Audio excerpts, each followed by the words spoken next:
Hey guys, and welcome back to Specter of Torment. Welcome back, again, for a third time, to the Explodatorium, which actually happens to be one of my favourite stages in the Specter of Torment campaign, because not only do you get, the basic Explodatorium layout, you also get a little bit of a sewer game going on, which honestly reminded me of Toadman's stage from, what was it, Mega Man 4, I believe? Yeah, I think Toadman was in Mega Man 4, and it's been a while since those playthroughs were done, so I don't quite remember what was going on in those. But I have to say, with the, the fact that you have to keep moving on the flames, this stage feels a lot more mobile than the traditional, experiences for the Exploratorium. So just all around, I think it feels a lot more funner for me to play. Otherwise, it's not my favorite. I'd have to say my favorite stage in Specter of Torment. Let me do some mental math in my head. Oh boy, here we go.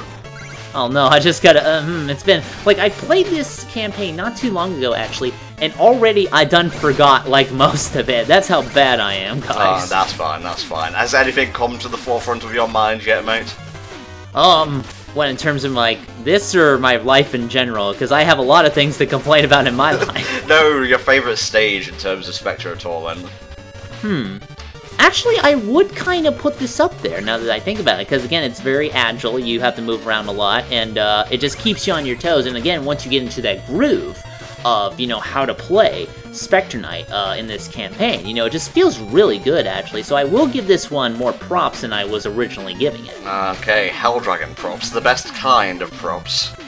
That skull back there is a little tricky to get. You gotta be really consistent in kind of your bouncing in order to get up there appropriately. Oh jeez, I mentioned the Game Grumps in a part or two ago. Honestly, it's been 2 minutes, I've already forgotten. They fumbled quite a bit trying to get this score, because they didn't realise that you have to go along the top here. So they basically jammied their way in here by utilising, I don't know, damage boosting? Yeah, damage boosting to get themselves up there by allowing themselves to be hit by a vial. I'll be honest with you, whenever I've tried personally to kind of do commentary while playing a game, my mind is so sidetracked that one of those things has to suffer. It's either going to be my commentary quality or my gameplay quality, so I guess pick your poison in that regard. Well, I've always been a bit of a chatty bastard. I will not shut up is the message I'm trying to get across here. So, whenever I do live stuff, I would say, 75% of the time, I'm on point. The other 25%, oh boy, it's time for a retake. I just gotta say, though, because of that, I'm very grateful that a lot of these have been, post-commentary. Because, we've done some live stuff before, it's been, up and down, kind of that, but I've always felt the post-commentary stuff kind of tends to work better overall, in my experience, but that's just me. Well, we bring in Richie for, Transformers Devastation, so there's always a little bit of hassle off your back, so to speak, and, it's just fun times, really. I think probably the best live one we've done was, the Harry Potter one, because I guess for me, I had a chance to kind of back up a little bit and think of some better jokes. I think I was really on point in that playthrough, especially since I didn't have to do any of the work, because trust me, I think that would have gone very badly not in our favor. Well, maybe you should have done a little bit more work, because that was a post-playthrough, my friend. Oh shit, yeah, you're right. Fuck. Oh, it's been a while since... Oh, wait a minute, you're not the real Hell Dragon. What am I saying? I can't relate to you. I can't relate to my new co-commentary partner. Well, I don't know. I'm very relatable in a way. Once you get to know me, you'll find that I'm such an agreeable, hilarious, humble, handsome, fantastic man. You've got no idea. I'm starting to wonder what the next H word would have been in that string. Anyway, how did you fare in the Explodatorium the third time around, mate? How's the difficulty level for you? Because I'm not trying to brag here, I'm not trying to hashtag humble brag or anything, but I did this in one go, I think. Granted, I had this armor equipped throughout that playthrough as well, but I enjoyed it quite a bit. It was fairly simple. Yeah, I didn't find it too bad. Again, probably because, this particular stage and boss are, you get less gold when you complete it. So I had a much easier time, and again, it was more fun than the previous times, because by then I was, well into the groove of how Specter Knight plays, and I was able to kind of get a grips on everything, especially since it repeated mechanics from the previous 2 times I played the stages, especially in terms of, the potions dropping, the flame pillars you have to avoid, things like that. So overall, a much better experience, in my opinion. Pro tip, if you stand to, well, it depends on the side that the potion master is. So if he's on like the right side, stand to his right, the potions will not be able to hit you. So if you're having trouble, especially if you come here early, so you don't have many like will bits yet, that's a good tip for you. It will help you survive, and you might be undead, but surviving is a good thing in this world, I think. You know, I'm kind of surprised with this Kickstarter overall, especially since Yooka-Laylee did this. Actually, well, I know they promised this. I don't know if anybody got that yet. But, like, I'm kind of surprised they didn't try to make, like, a, you know, a quote-unquote authentic strategy guide for the times. Like, I think it would have been awesome if Shovel Knight had, like, a cool 80s strategy guide, like, book you can buy. And it lies out everything, it's got, like, unique character arc, that kind of shit. Maybe when the whole treasure trove is completed, that'd be a neat little bonus to have, I'm thinking. Well, it would mostly just be pointing out, like, I don't know, secret areas for you to get extra treasure and whatnot, and I don't know what the fuck happened here. I think there's a problem with my Pro Controller.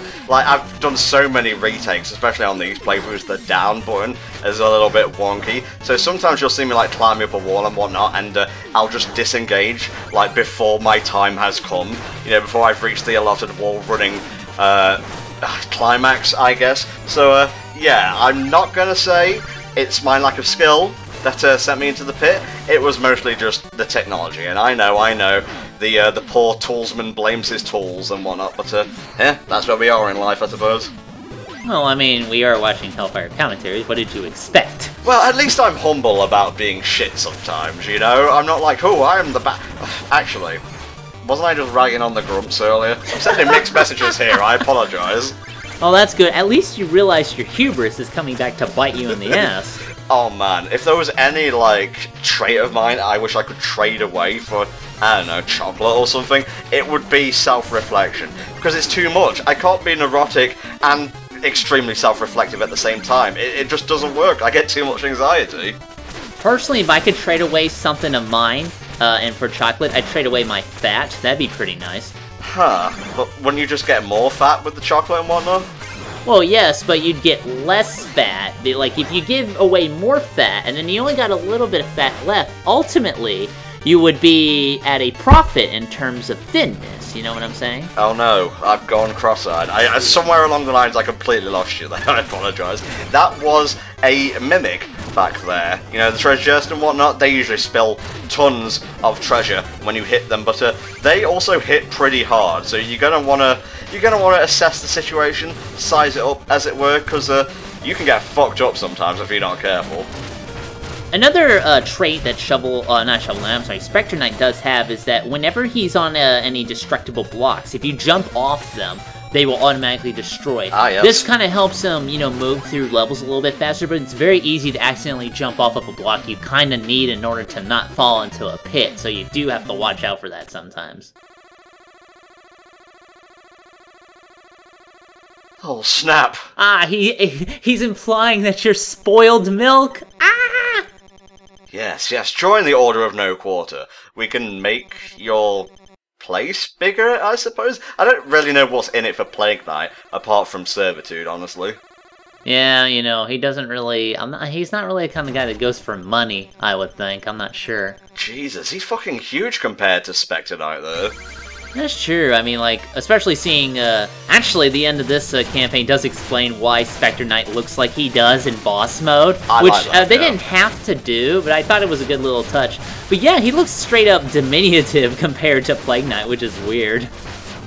This boss fight is pretty simple, honestly. I would say even more simple compared to the other versions of the Plague Knight fight. It's the diagonal slash, man. It makes bosses a triviality, so to speak.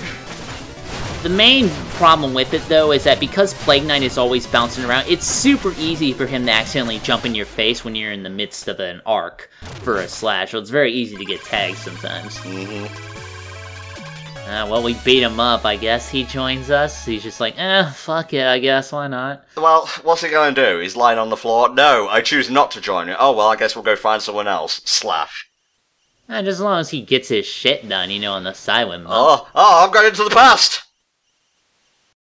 And here we are in the past. That was quick. We had to get back to the past. Watcha!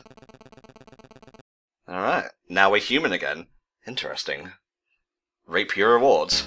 I actually like these little sections where it kind of goes into the past of a Specter Knight. You actually get to play as his previous human form, and you get these neat little stages, and I don't know, I guess because, I don't know, maybe because I like the aesthetic, if you will, of his human form. I like the curved sword thing. I actually think he's more fun to play as a human than he is as Specter Knight. I do like the arcing slashes, you know, the dash slashes you can do as him. It's basically the same. I don't know, I think I just like the sword a lot better than the scythe. That's just me. I don't know. This is probably my main point of contention with Specter Knight, you know, Specter of Torment, the story. I wanted more flashbacks, because it feels like you're coming in at the finale of his story here, because we're already at the Tower of Fate. And I get it, you know, it's a 2D platformer, it's going to be short no matter what, but I don't know, I wanted more. Is that a bad thing though, that I just wanted more out of something that was already good? I mean, that's not necessarily bad. I mean, that is why Shovel Knight is got the 3 campaigns, and we will get King's Knight later on. It's more of a good thing in this case, but I can see what you mean. Like, it'd be kind of neat if you, while you were doing the Specter Knight stuff, you actually had a campaign going on the side, and you would play through 8 other levels, but you do it as Donovan. Although, admittedly, not a lot would change, I'll be honest with you. Like, I'm not sure how they would have been able to do that without it feeling repetitive, you know what I mean? Well, there's a certain character who pops up soon, and who was also in the other campaigns, that might have made for a cool second character in the flashbacks, but they wanted the story to revolve around Donovan, and that might cloud the story, so to speak. Yeah, that's understandable. Oh boy, daddy issues. Luan is not a character who appears in the other games, as far as I'm aware. He's, you know, exclusive to Specter of Torment, but he is related to a character who appears in the other campaigns. Yeah, there's a very good reason why he doesn't show up, and I think we'll find that out soon enough. Oh boy, will we ever. So, yeah, I guess it's time to start wrapping up. You may recognise where we are right now, but shh, spoilers, don't tell nobody. We'll see you next time for another installment of Shovel Knight, Specter of Torment.